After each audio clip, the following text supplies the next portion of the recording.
Hi guys, this is Katrina with IdeateTV, and I'm here with Todd McCaffrey. Hi, glad to meet you all. Good meeting you too. How's your day going? My day is going just great. This is the first day at Wondercon, and we are having a blast. Very cool, Todd. So, we've heard so much about the legacy of your mother, and now you're carrying on this storytelling as well. How's that been? Oh, it's been marvelous. We started off, I'm going to go drag a book up here. We started off, shameless plug, with Dragon's Kin way back when. Yeah, that was our first. That was our first book together. We worked on through all of them all the way up to the end. My mom passed away in 2011, and we had so much fun working together and throwing ideas back and forth. It was brilliant.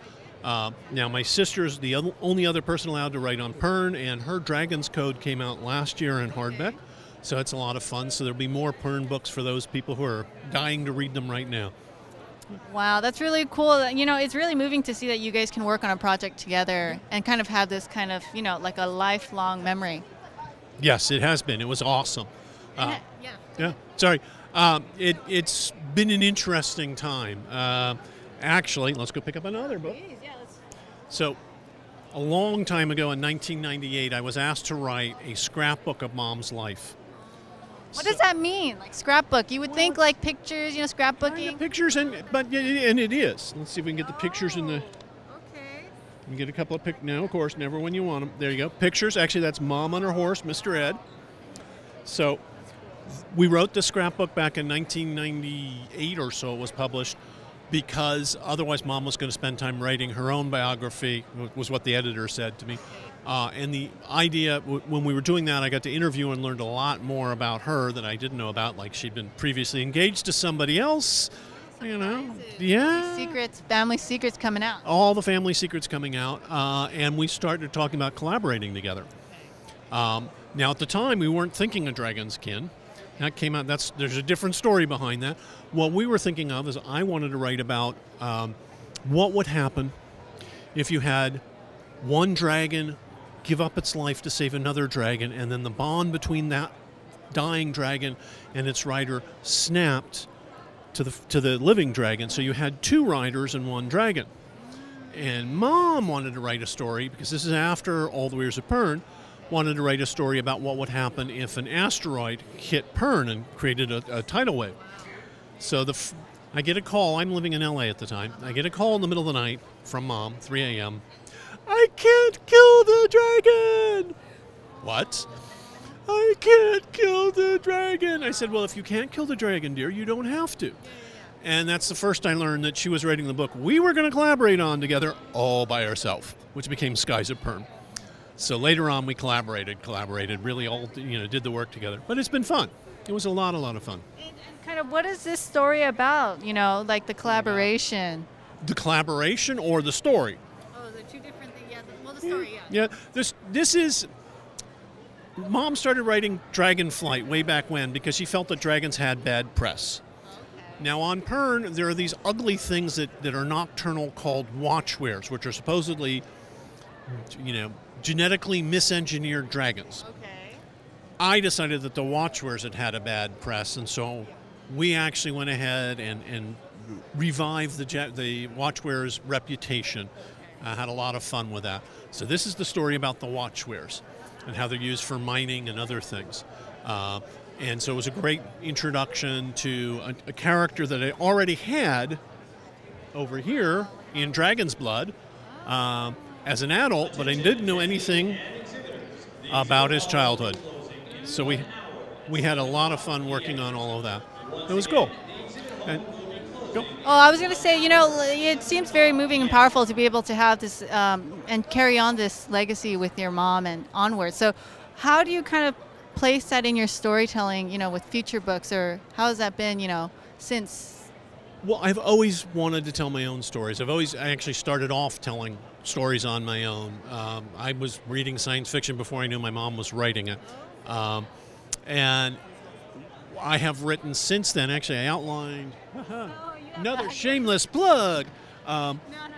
I outlined to her this story, which is a story about what happens if an artificial intelligence decides that she is Los Angeles.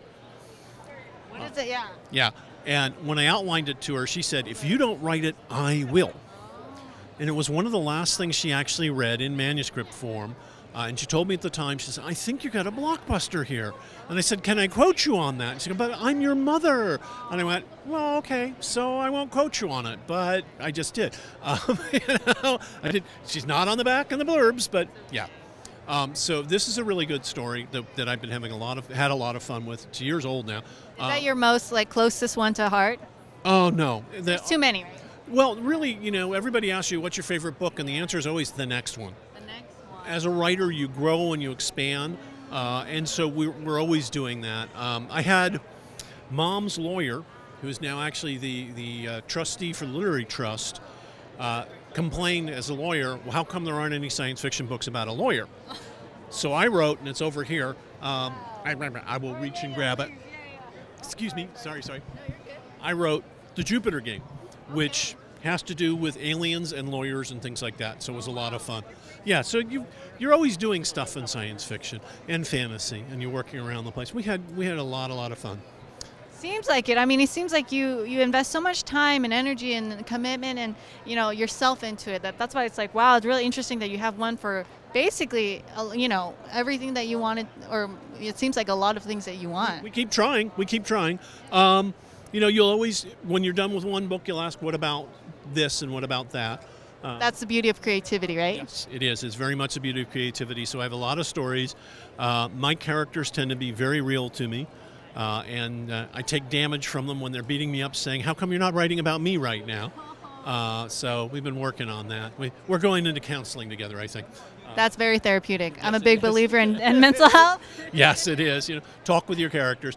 So it's a joy. And then the latest thing, see, I'm going to branch you over to this. The latest thing is I met with the Winter Twins a couple of years back, and we decided it'd be fun to collaborate together. They've been actually able to work together for over 21 years now, or 24 now. And when they did, they never killed each other, which I think is hard, because it's two writers, yeah. Yeah, very, very hard. So we decided we would try and get together and write something. And this is the first in the series. This is The Winter Wyvern. And it tells the story of a young girl of whom we say Kreia was bored, and when she was bored, bad things always followed. That's the first line of the book. I think that's kind of true in our heads. Yeah. So we've had a lot of fun with that, and we're doing a lot more. Yeah. And last, because I'm also very inspired in the creative aspect of film and writing and acting, what kind of advice would you give me and our viewers in terms of, this whole creative process and to persevere and stuff like that? Okay. Todd's first law of writing. Yes. Allow yourself to be bad. Everybody sits there and says, I'd love to write a story, but I can't find the perfect words. And I started the first sentence, but I don't know, should I use the or a? Yeah, I get him. I'm horrible at, grammar, but I'm just so much that I want to talk about too. Just talk about it. Get it out there. You're going to edit it. You're going to go over it again. So it can be as bad as you want the first time around. Sometimes the bad solution ends up being the best solution. The other thing that it's advice I got from Eric Flint years back, keep going. Don't stop. So many people allow themselves to be stopped. They write their first story and they decide, I can't write anymore. My mom had that advice. James Blish, who was a famous science fiction writer and a really great guy, at one point said to her, Anne, you wrote 3 really good stories. Why did you stop? And on the drive back home from this convention where he said that to her, she was thinking, James Blish says I can write. James Blish says I can write. James Blish says I can write. And that's what kept her going back to it. It's like, wow, I got some really good feedback. So, yeah. That's very powerful, and thank you. You're welcome. Thank you, Todd. Thank you so much. It was great speaking to you, Todd. We'll speak to you again tomorrow with the twins when they're both here. Yep, indeed. Looking forward to it. You guys have a great evening. Thank you. Again, this is Katrina with IdeateTV and Todd. Right.